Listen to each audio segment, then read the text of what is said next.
നമസ്കാരം മലയാളി വാർത്തയിലേക്ക് സ്വാഗതം. വി.ഡി. സതീശൻ മന്ത്രിസഭ നമ്മളൊന്ന് നോക്കിക്കഴിഞ്ഞാൽ മുഖ്യമന്ത്രിയുടെ നേതൃത്വത്തിലുള്ള മന്ത്രിമാർ എല്ലാവരും തന്നെ വിദ്യാഭ്യാസ യോഗ്യരാണ് എന്നുള്ളതാണ്. ഒരു പദവിയിലേക്ക് മികച്ച വിദ്യാഭ്യാസമുള്ളവർ വരുമ്പോൾ ആ പദവി തന്നെ അടിമുടി മാറാനുള്ള സാധ്യതയുണ്ട്. ആരോഗ്യവും ദേവസ്വവും ഒരാളാണ് കൈകാര്യം ചെയ്യാൻ പോകുന്നത്. അതാരാണ്? കെ മുരളീധരൻ. ഒരു പക്ഷേ അദ്ദേഹത്തിന്റെ കരിയറിൽ ഉണ്ടാകുന്ന ചില ചാട്ടങ്ങൾ ഒഴിച്ചിരുന്നുവെങ്കിൽ മുഖ്യമന്ത്രി ആകേണ്ട മുതലാണ് എന്നാണ് കെ മുരളീധരനെ കുറിച്ച് പലരും പറയുന്നത്. കെ മുരളീധരൻ സത്യപ്രതിജ്ഞ വാചകം ചൊല്ലിയത് അല്ലെങ്കിൽ സത്യപ്രതിജ്ഞ ചെയ്തത് ഇംഗ്ലീഷിലാണ് അദ്ദേഹം ചൊല്ലിയത്. അദ്ദേഹം ഒരു ഗംഭീരമായ കയ്യടിയാണ് അദ്ദേഹത്തിന് ലഭിച്ചത്. അദ്ദേഹം വന്നപ്പോൾ തന്നെ ഊഷ്മളമായ സ്വീകരണം, അദ്ദേഹം ഗംഭീരമായ കയ്യടിയാണ് പ്രവർത്തകരിൽ നിന്നും ഉയരുകയും ഒക്കെ ചെയ്തത്.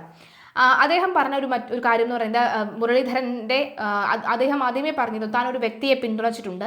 ആ വ്യക്തി ആരാണ് എന്ന് മുഖ്യമന്ത്രി ആയതിനു ശേഷം ഞാൻ പറയാം, കാരണം അല്ലാതെ പറയുന്നത് ശരിയുള്ള കാര്യമല്ല എന്നാണ് പറയുന്നത്. അപ്പോൾ കെ മുരളീധരൻ പറഞ്ഞ കാര്യം എന്ന് പറഞ്ഞാൽ ഞാൻ വി.ഡി. സതീശനെയാണ് പിന്തുണച്ചതെന്നാണ് അദ്ദേഹം പറഞ്ഞത്.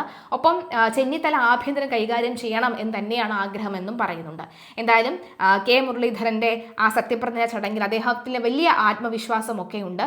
അതുപോലെ തന്നെ ഈ ദേവസ്വം മന്ത്രി ആയി വരുന്ന ഒരു ഘട്ടം കൂടി നോക്കുകയാണെങ്കിൽ നമുക്കറിയാം, കഴിഞ്ഞ വർഷമൊക്കെ തന്നെ ഏറ്റവും കൂടുതലും പഴി കേൾക്കുകയും മുൻ ദേവസ്വം മന്ത്രിയെക്കുറിച്ചും ഒക്കെ നമ്മൾ ശബരിമല സ്വർണ്ണക്കൊള്ള കേസുമായി ബന്ധപ്പെട്ട് നമ്മൾ കേട്ടിട്ടുണ്ട്. അതുകൊണ്ട് തന്നെ പൂർണ്ണ ദൈവവിശ്വാസി കൂടിയായ മുരളീധരൻ ഈ ഒരു വകുപ്പിൽ വരുമ്പോൾ, ദേവസ്വം വകുപ്പിൽ വരുമ്പോൾ തീർച്ചയായിട്ടും അദ്ദേഹം പറയുന്നത് ആ സ്വർണ്ണക്കൊള്ളയുമായി ബന്ധപ്പെട്ടുള്ള കാര്യങ്ങളെല്ലാം അറിയും. അതുമാത്രമല്ല അദ്ദേഹം ഒരു തികഞ്ഞ ഈ ഗുരുവായൂരപ്പൻ്റെ ഭക്തൻ കൂടിയാണ്. അപ്പോൾ ഗുരുവായൂരിൽ ഏതെങ്കിലും തരത്തിലുള്ള ക്രമക്കേടുകൾ നടക്കുന്നുണ്ടെങ്കിൽ അതിനെക്കുറിച്ചും അദ്ദേഹം പുറത്തു കൊണ്ടുവരുമെന്ന കാര്യത്തിൽ സംശയമില്ല.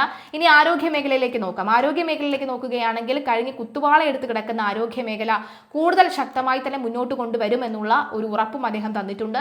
കാത്തിരുന്ന് കാണാം അദ്ദേഹത്തിന്റെ പ്രവർത്തനങ്ങൾ എങ്ങനെയാണെന്ന്. അല്ല, അത് ഇന്ന് വൈകുന്നേരം ആകുമ്പോഴേക്കും വിജ്ഞാപനം വരും. കാരണം ചില വകുപ്പുകളിൽ ചില മാറ്റങ്ങൾ ഉണ്ടാവാൻ സാധ്യതയുണ്ട്.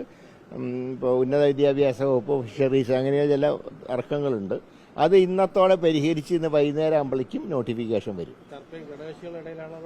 അല്ല, അത് ഘടകകക്ഷികളുമായിട്ടുള്ള തർക്കം പരിഹരിക്കുമ്പോൾ പാർട്ടിക്കകത്ത് ചില റീഅറേഞ്ച്മെന്റ്സ് നടത്തേണ്ടി വരും. അത് മാത്രമേ ഉള്ളൂ. അല്ല, ഇപ്പൊ ഇന്നാവുമല്ലോ. ഇന്നലെയല്ലേ സത്യപ്രതിജ്ഞ കഴിഞ്ഞിട്ടുള്ളൂ. ഇന്ന് വിജ്ഞാപനം വരും.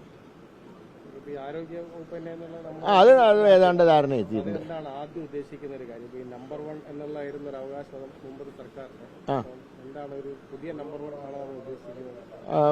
അത് വകുപ്പിന്റെ പ്രവർത്തനങ്ങൾ കാര്യക്ഷമമാക്കുക, ജനങ്ങളുമായിട്ട് നേരിട്ട് ബന്ധപ്പെടുന്നൊരു വിഷയമാണല്ലോ. അതുകൊണ്ട് തന്നെ ജനങ്ങൾക്ക് സർക്കാർ ആശുപത്രികളൊക്കെ മികച്ച ചികിത്സ ലഭിക്കുന്ന സംവിധാനം ഉണ്ടാവുക, ആവശ്യത്തിനുള്ള മരുന്നുകൾ ആശുപത്രിയിൽ ലഭ്യമാക്കുക, രണ്ടാമത്തെ മെഡിക്കൽ കോളേജ് തിരുവനന്തപുരത്ത് ആരംഭിക്കുക, അങ്ങനെയൊക്കെയുള്ള ലക്ഷ്യത്തോടുകൂടിയിട്ടാണ് ഇപ്പം മുന്നോട്ട് പോകാൻ ഉദ്ദേശിക്കുന്നത്. ബാക്കി നോട്ടിഫിക്കേഷൻ വന്നതിന് ശേഷം ഔദ്യോഗികമായിട്ട് പത്രസമ്മേളനം വിളിച്ച കാര്യങ്ങൾ വിശദീകരിക്കുക. അല്ല, അത് ഇന്നത്തോടെ പരിഹരിക്കും.